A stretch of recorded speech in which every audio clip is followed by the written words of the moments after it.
레위기 5장 14절부터 6장 7절입니다. 오늘 본문의 배경이입니다.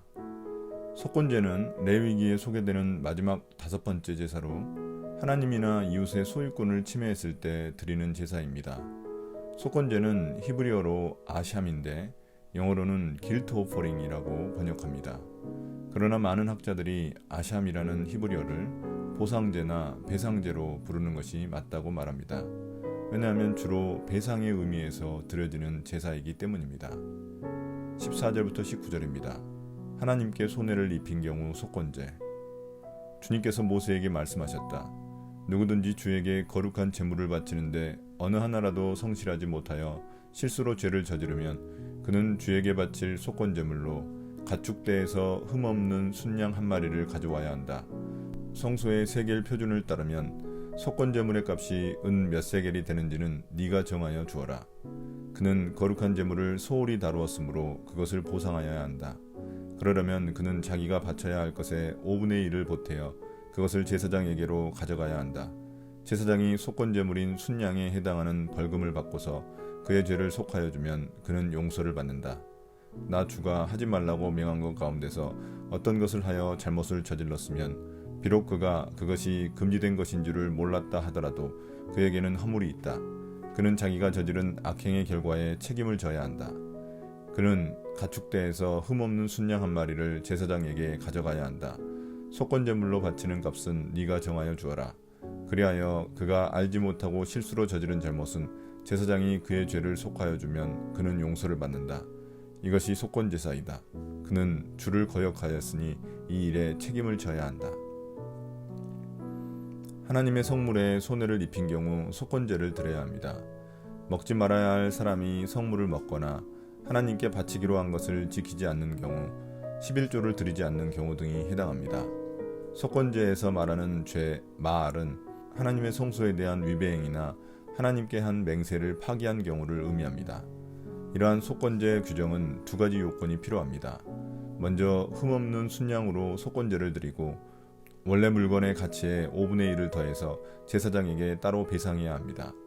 배상금이 적은 이유는 죄의 고의성이 없고 자발적으로 죄를 고백하였기 때문입니다.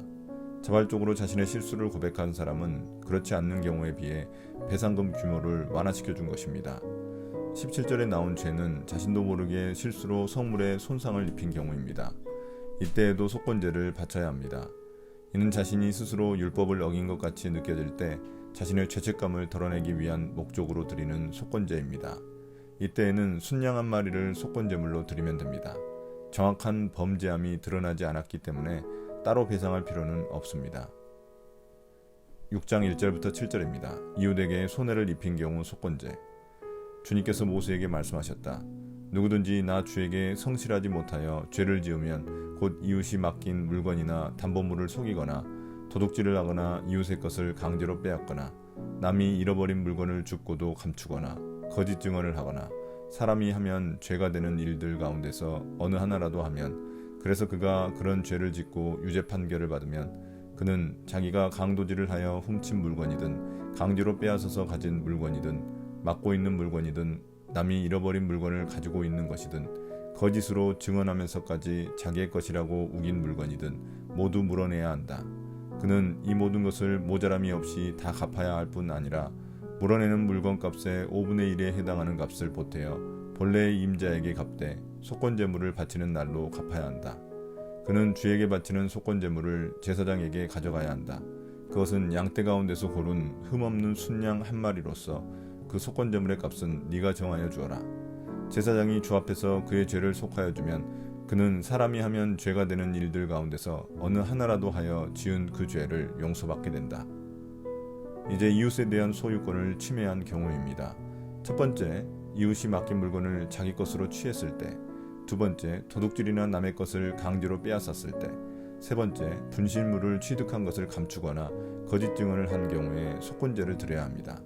이러한 행동들은 인간에게 뿐만 아니라 하나님께도 신실하지 못한 행동으로 간주됩니다. 그 이유는 하나님의 이름으로 행해지고 궁극적으로 이스라엘 백성들의 소유는 하나님의 것이기 때문입니다. 이러한 죄들은 고의적으로 지은 죄가 분명하지만 자백하면 속건제를 드릴 수 있습니다. 이 경우 원래 물건 가치의 5분의 1을 더하여 돌려주되 죄를 뉘우친 즉시 자백하고 돌려줘야 합니다. 그리고 나서 흠없는 순양을 제사장에게 가져가 속건제를 드려야 합니다. 여기서 속건제에 모두 순양을 드리는 이유는 속죄제에서 빠져있는 짐승이기 때문입니다. 이는 속죄제와 속건제가 서로 보완하는 기능을 가진 제사임을 암시하고 있습니다. 오늘의 묵상 포인트입니다. 첫 번째, 하나님은 누구신가? 성물이 존재했던 구약시대에는 주님의 소유에 손해를 입히면 반드시 대가를 치러야 했습니다. 그러나 지금 성물이 없는 우리에게는 우리가 가진 모든 것이 주님의 것입니다. 우리는 우리에게 주신 모든 소유와 능력을 얼마나 하나님 나라를 위해 사용하고 있는지 생각해 봐야 합니다. 내 것이 아닌데 과도하게 소유하거나 부당하게 점유하는 것이 있는지 돌아봐야 합니다. 두 번째, 나는 누구인가? 이웃에게 손해를 입힌 경우 반드시 속죄제를 드리며 배상을 해야 했습니다. 원금과 함께 20%를 더하여 갚아야 했고 순양을 속죄제로 드려야 했습니다. 배상금이 그나마 경미한 이유는 사회적 약자의 재산을 되찾아주려는 의도와 자수를 유도하기 위한 징벌 감면책이었기 때문입니다. 내가 혹시 이웃에게 손해를 입힌 것이 있다면 배상하는 것이 하나님의 말씀에 순종하는 것입니다. 오늘의 기도입니다. 주님, 우리가 죄 짓는 것 자체가 하나님께 빚을 지는 것임을 깨닫게 됩니다.